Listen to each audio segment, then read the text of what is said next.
प्यारे बच्चों, सिंथेसिस में कंपाउंड सेंटेंस बनाने की विधि पर चर्चा हो रही है। हम सीख रहे हैं कुमुलेटिव कंजंक्शन से जोड़ करके कंपाउंड सेंटेंस बनाना। कुमुलेटिव कंजंक्शन में and, as well as, not only but also और बोथ एंड कंजंक्शंस आते हैं। इनके द्वारा जोड़ने पर वह कंपाउंड बनता है। इसके पूर्व में पॉइंट ए बी सी तक चर्चा हुई है कुमुलेटिव से जोड़ने की। अब आगे भी हम देखते हैं कि और कौन कौन से वाक्य होंगे जहां पर हम कुमुलेटिव कंजंक्शन का इस्तेमाल करके कंपाउंड सेंटेंस बनाते हैं। तो आइए देखते हैं पॉइंट नंबर 1 डी। आज चर्चा होगी कि जब दोनों वाक्यों के सब्जेक्ट और मेन वर्ब, सब्जेक्ट और मेन वर्ब, पहले वाक्य का सब्जेक्ट और मेन वर्ब तथा दूसरे वाक्य का सब्जेक्ट और मेन वर्ब, ये दोनों कॉमन हो। क्या हो? कॉमन हो। लेकिन दोनों वाक्यों का ऑब्जेक्ट अनकॉमन हो, यानी कि पहले वाक्य का ऑब्जेक्ट और दूसरे वाक्य का ऑब्जेक्ट ये दोनों अनकॉमन हो, अलग अलग। तो जब कोई एक हिस्सा कॉमन होता है और दूसरा हिस्सा अनकॉमन होता है तो उसे कुमुलेटिव कंजंक्शन से जोड़ करके कंपाउंड बनाते हैं। यानी इन कंजंक्शन का प्रयोग करके हम कंपाउंड बनाते हैं। हम देख रहे हैं कि दोनों वाक्यों के सब्जेक्ट और मेन वर्ब कॉमन होंगे, लेकिन दोनों के ऑब्जेक्ट भिन्न भिन्न होंगे, अलग अलग होंगे। वाक्य की रचना होती है, हर वाक्य में सब्जेक्ट होता है, वर्ब, यहाँ मेन वर्ब की चर्चा हो रही है, मेन वर्ब, उसके बाद ऑब्जेक्ट, पहला वाक्य, दूसरे वाक्य में भी सब्जेक्ट, मेन वर्ब और ऑब्जेक्ट। चर्चा का विषय है कि दोनों वाक्यों में सब्जेक्ट और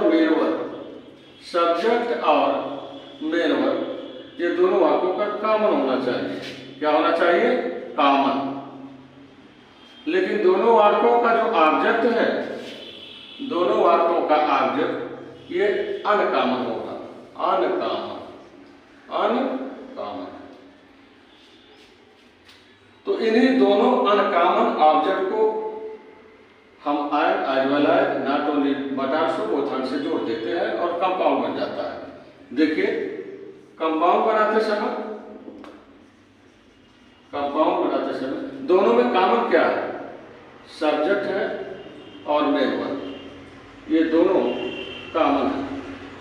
सब्जेक्ट और मेन वर्ब दोनों में कॉमन है, तो सब्जेक्ट और मेन वर्ब से सब्जेक्ट मेन वर्ब कट जाएगा। अब बचा आपका ऑब्जेक्ट, तो पहले वाक्य का ऑब्जेक्ट लिखिए, फिर एंड से दूसरे वाक्य के ऑब्जेक्ट को जोड़ दीजिए, या इस एंड की जगह पर subject, main verb, object, and की जगह पर आप आज भी लगा सकते हैं, फिर ऑब्जेक्ट दूसरे का, या इस वाक्य को आप इस तरीके से भी जोड़ सकते हैं, सब्जेक्ट, मेन वर्ब, पहले ऑब्जेक्ट के पहले नॉट ओनली, फिर पहला ऑब्जेक्ट, फिर नॉट ओनली का जोड़ीदार बट आल्सो, इसके साथ दूसरा ऑब्जेक्ट, इस तरह से जोड़ने पर कंपाउंड। इसे इस तरह से भी जोड़ सकते हैं, नॉट ओनली की जगह पर बोथ और बट आल्सो की जगह पर एंड, तो subject, main verb, not only की जगह पर बोथ, फिर ऑब्जेक्ट पहले का,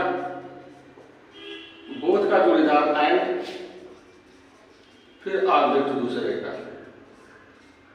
इस तरीके से कई बार 4 तरह से जोड़ रहा है और वह कंपाउंड बन रहा है। उदाहरण देखते हैं, जैसे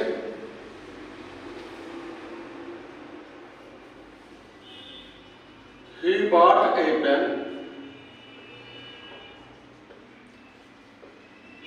he bought a pencil, उसने एक कलम खरीदा, उसने एक पेंसिल खरीदा। दो वाक्य दिए गए हैं। दोनों वाक्यों में हम देख रहे हैं कि सब्जेक्ट और मेन वर्ब दोनों का कॉमन है और दोनों के ऑब्जेक्ट भिन्न भिन्न हैं।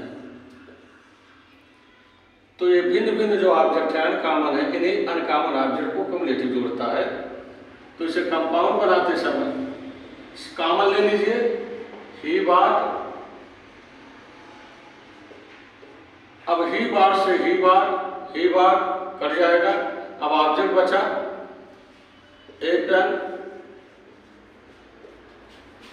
अब इसी को एंड से दूसरे वाक्य का ऑब्जेक्ट जोड़ते हैं a pencil. He bought a pen and a pencil.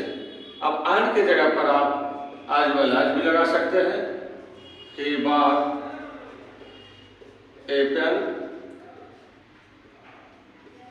As well as a pencil. इसको इस तरीके से भी जोड़ सकते हैं। ही बॉट, पहला ऑब्जेक्ट के पहले नॉट ओनली, फिर पहला object a pen, not only का जोड़ीदार बट आल्सो, फिर दूसरे का ऑब्जेक्ट ए पेंसिल। इसको ऐसे भी जोड़ सकते हैं। ही बॉट नॉट ओनली की जगह पर बोथ लगाए, बोथ ए पेन और बोथ का जोड़ीदार एंड, फिर दूसरे का ऑब्जेक्ट ए पेंसिल। इस तरीके से कंपाउंड सेंटेंस बनाया जाता है क्युमुलेटिव द्वारा। धन्यवाद।